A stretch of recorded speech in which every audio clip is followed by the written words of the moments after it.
Hi guys, in today's video I am going to show you how you can activate Call of Duty theme on Instagram. So the first step you need to do is to open Play Store and you need to search for the Instagram.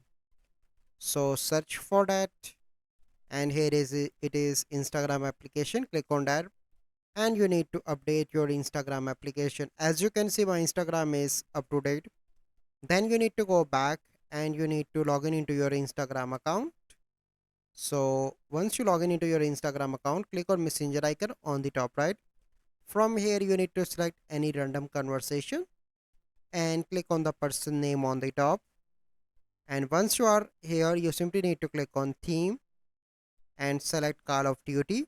Wait for few seconds and now you can see that Call of Duty theme is activated for this conversation. So this is the process. I hope you find this video helpful. If you find this video helpful, must like this video, subscribe to our YouTube channel for future videos. We'll see you in the next video. Thank you. Have a good day.